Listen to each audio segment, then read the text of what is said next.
Hello everybody, welcome back to my channel. If you're new, hi, nice to meet you.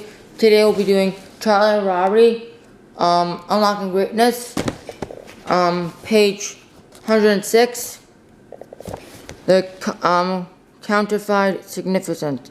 Why is it that Dave and the rest of us wind up pursuing goals that don't fulfill our true needs? For significance, it's because we mistake what we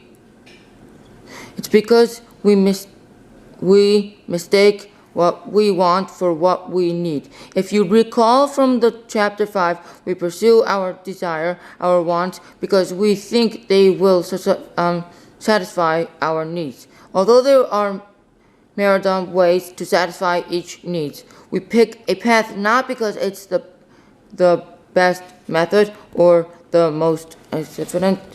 We pick the path that we know that we have experienced and expect to satisfy us. Many times, the path we pick, the desire we have, aren't our own. They've been generated by the society around us.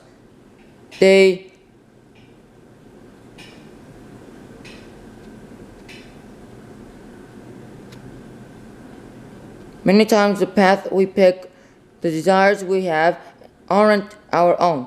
They've been generated by the society around us.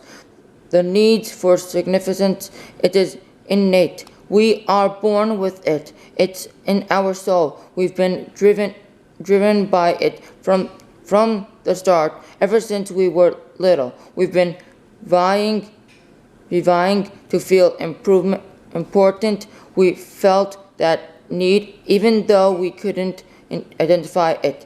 And then we immediately started getting feedback from outside world as to how to fulfill it. As we navigate through life, we entered it into established many social structure such as family, schools, or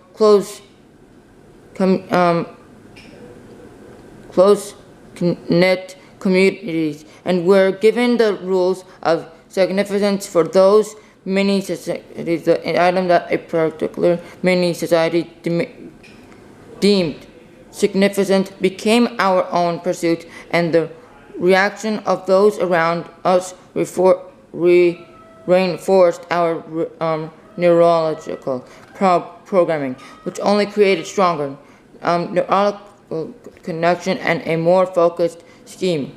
That instructed us to do more of the same. How did we measure our significance? Well, every society has its own symbols of significance: grades, trophies, clothes, and phones.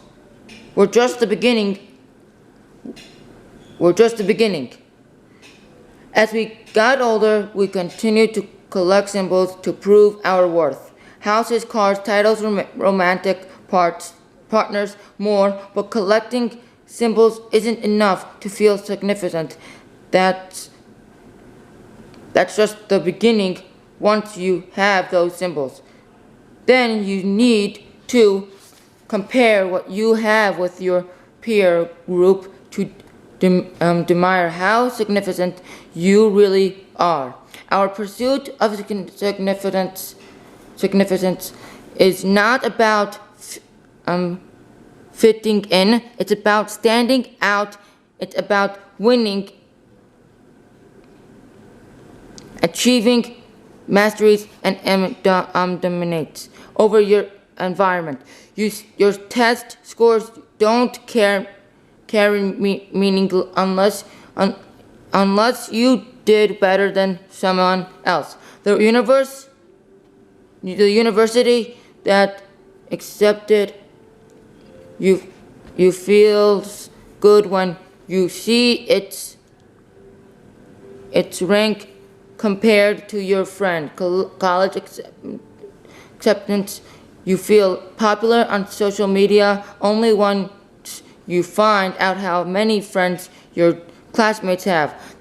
the need to collect symbols and then compare them against the symbol of the others is a never-ending struggle. As the competition accelerates, we yearn to possess symbols of significance, even if they cost us things we hold dear. That's why so many people steal and cheat and harm themselves with drugs to win at the competition, be it athletic or professional. Why? Because we are tempted to satisfy our inner need of significance. By using some socially agreed upon metric, we see significance as a measure of how we are seen. In the eyes of the others, they make us feel significant. We need their validation for us to feel successful, so we take our jobs, pursue hobbies, and even enter into relationships to increase our society standing, and as the other heap praise, applause, honor, the respect upon us, we feel as if we've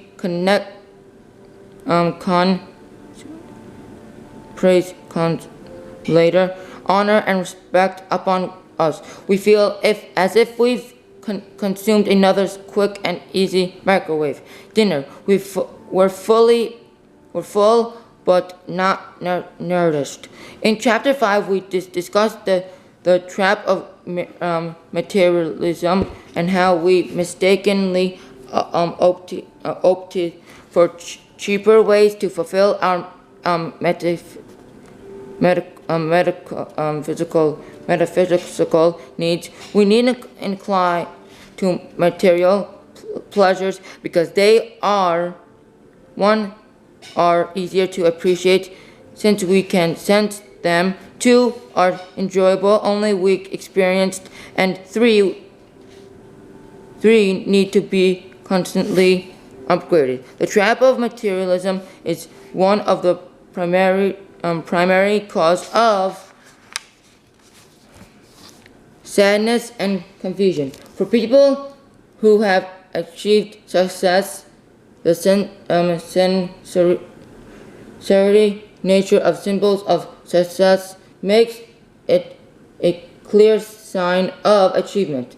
As we achieve these symbols, we experience moments of enjoyment, but not deep-rooted satisfaction. We intuit that we should feel more significant, but don't, since the material pursuits are not based on the depths.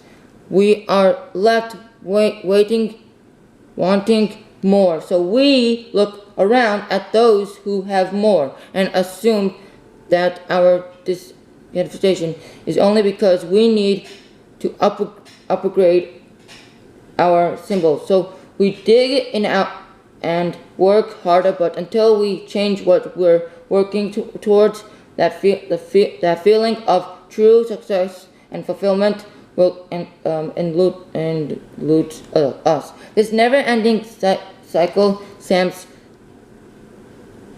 true significance and self-worth from us and brings instead self-consciousness. But since this pursuit is an attempt to fulfill a core need, we can't ignore it, and over time become neurologically conditioned to this misdirection. So how do we break out of it? How do we feel truly significant and not be trapped into the counterfeit significance? Finding true significance. King Solomon, who is built as one of the wisest men to ever walk the earth, is quoted in as saying, "It's better to go to a house of mowering than a house of feasting." Really, from one of the wisest men ever, who would rather go to a funeral than a party.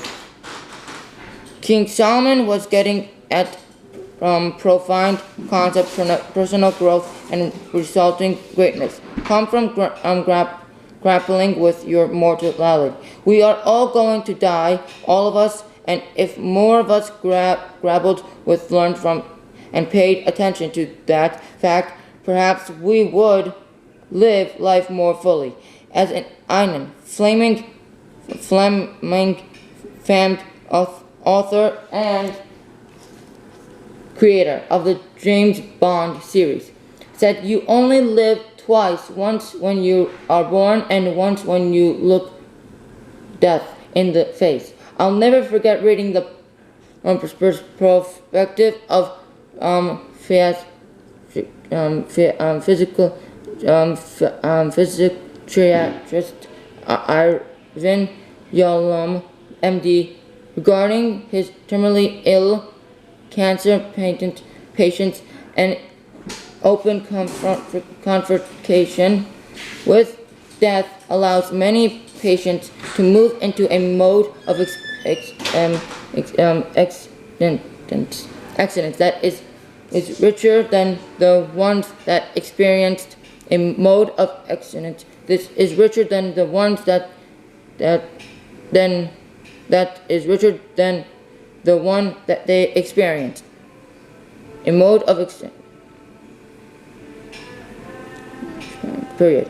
To their illnesses, may patients report dramatic shift in life perspective. They are able to trivialize the trivial, to assume a sense of control, to stop doing things they do not wish to do, to communicate more openly with their families and close friends, and to live eternally in the present rather than the future or the past. Over and over we hear our patients say, "Why did we have to wait?" I have a question. Are you done with the... In his on Dr. Yalom World Professional Taliban, now till we are riddled with cancer, to learn how to value and appreciate life. In his reflection on Dr. Yalom World's Professional Taliban, Shahar, PhD, recounts what struck him most about the experiences of cancer patients. What struck him most about the experiences of cancer patients. Following the news of the terminal disease, they were still the same people with the same knowledge of life questions and answered the same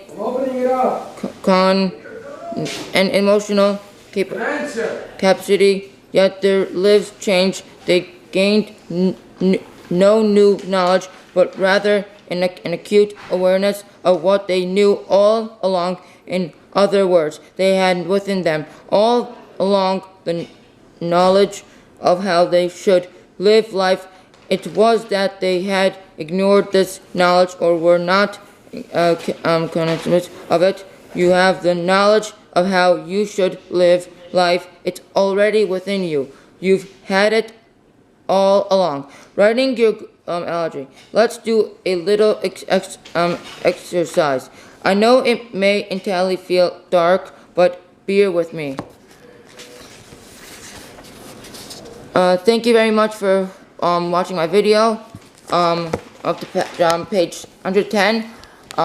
If you like my video, please subscribe and leave a comment down below. See you next time. Peace out.